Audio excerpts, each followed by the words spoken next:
안녕하세요. 자본시장연구원에서 금융소비자보호센터장을 맡고 있는 김감래입니다.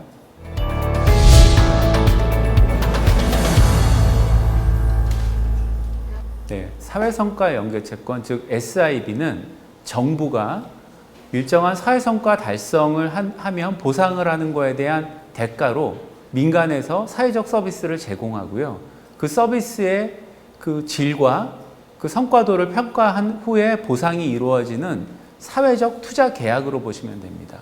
네, 그러면 한번 그 소셜 임팩트 본드라는 사회성과 연계채권을 세 가지 요소, 즉 사회적 요소, 그 다음에 성과 연동 요소, 그 다음에 채권 투자 요소 세 가지로 말씀을 드리면요. 먼저 그 공공 서비스를 제공한다라는 측면에 있어가지고는 사회성이 나타나는 것이죠. 두 번째는 공공 투자임에도 불구하고 효과성을 추구한다는 측면에 있어가지고는 그 성과 연계성이 나타나는 것이고요. 마지막으로 그 가능한 지속 가능한 재원을 투자 메커니즘을 통해서 발현한다는 점에 있어가지고는 채권 투자의 성격이 나타나는 것입니다. 사회성과 보상 사업은 정부의 사회성과 서비스에 대한 지급 약정하에 이루어지는 그 사회적 프로젝트이고요.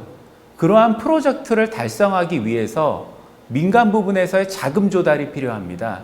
그러한 자금 조달을 위해서 민간 서비스 운영 주체가 민간 투자자와 하는 계약이 바로 사회성과 연계 채권 계약입니다.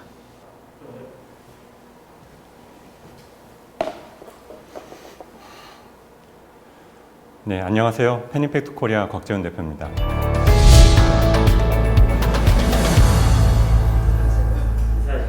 먼저 SIB에 적합하지 않은 분야는 있기는 해요. 예를 들면 아주 기본적인 복지 사업 있죠. 그런 건 굳이 SIB를 할 필요 없습니다. 예를 들면 이런 거죠. 뭐 그냥 수급비를 준다거나 아니면 긴급 의료 서비스를 제공한다거나 바우처를 제공한다거나 뭐 이런 데 굳이 SIB를 활용할 필요는 없죠. 그건 너무나 기초적인 복지니까요. 여러 조건 중에 가장 기본적인 두 가지 조건을 말씀드리면 첫 번째로는 객관적으로 성과 측정이 가능해야 됩니다. SIB는 사업 성과에 따라서 정부가 예산을 집행하는데 만약에 성과 측정 방식이 매우 주관적이거나 불합리하다면 정부가 사업을 시작하지도 않을 거고요. 또 민간 투자자 모집도 어려워질 것입니다. 이렇기 때문에 SIB는 객관적으로 성과를 측정할 수 있도록 또한 성과 평가자가 자신의 주관이 배제되도록 설계가 됩니다. 또 다른 조건이 있는데요. SIB는 사업을 기획할 때 사회 문제로부터 파생되는 사회 비용을 계량화를 합니다. 조금 어렵게 말씀드렸는데요. 다시 쉽게 설명드릴게요. 사회 문제가 있으면 반드시 사회적인 비용이 발생하죠. 반대로 말씀드리면 사회 문제가 해결되면 그만큼의 사회 비용이 절감된다는 것입니다. 근데 SIB는 사전에 기획할 때 타당성을 검토하는데요. 이 사회 문제가 얼만큼의 사회 비용을 발생시키는지, 이 사업을 통해서 그러면 얼만큼의 사회 비용을 절감할 수 있는지를 확인하게 됩니다. 그래서 충분한 사회 비용이 절감될 때 SIB 사업에 타당성이 있다고 말하게 되는 것이죠. 한마디로 말씀드리면은 객관적인 성과 지표가 존재할 것, 그리고 충분한 사회적 편익이 창출될 것, 이 두 가지 조건은 굉장히 중요한 기본 요소라 생각을 합니다. 네, SIB가 필요한 이유들이 있습니다. 먼저 정부는 공공정책을 실행하기 위해서 국민의 세금을 사용하죠. 그런데 기존의 정부는 공공정책의 성과와 무관하게 무조건 수행 비용의 예산을 사용해 왔습니다. 실패한 사업에도 우리의 세금을 사용해 왔던 거죠.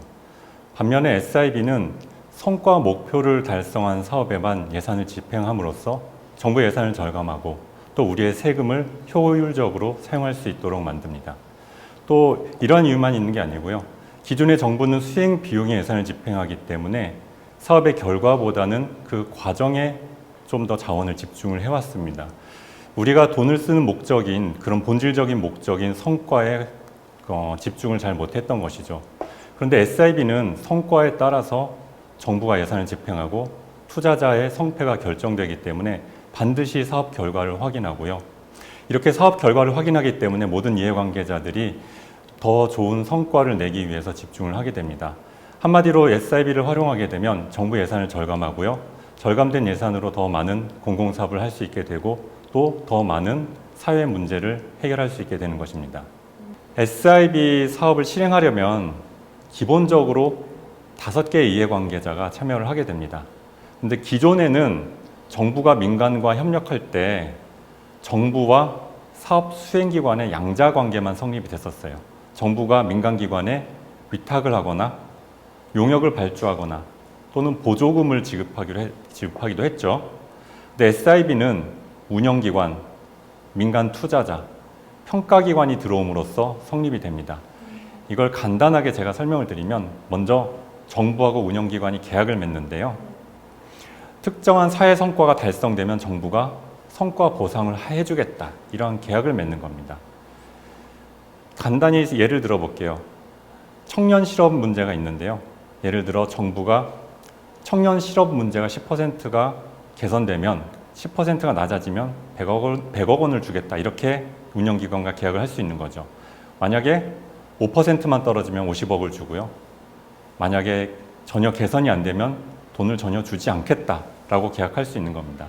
그러면 운영기관은 이 계약을 근거로 투자자를 만나게 됩니다.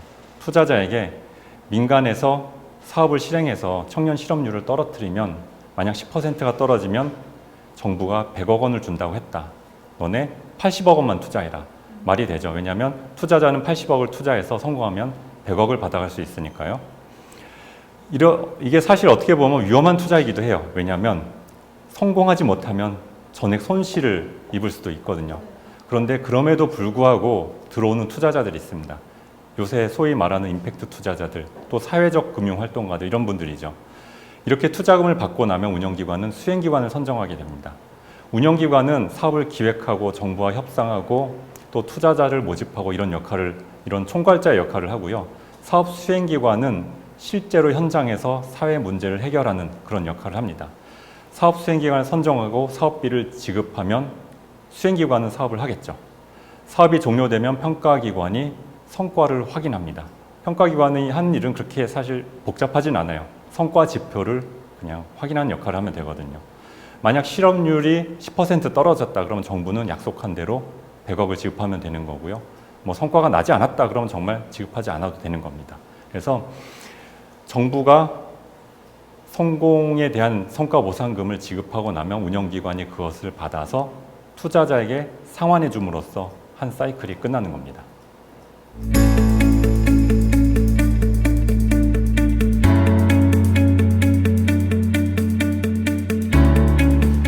안녕하세요. MI 소셜 컴퍼니 미스크 김정태입니다.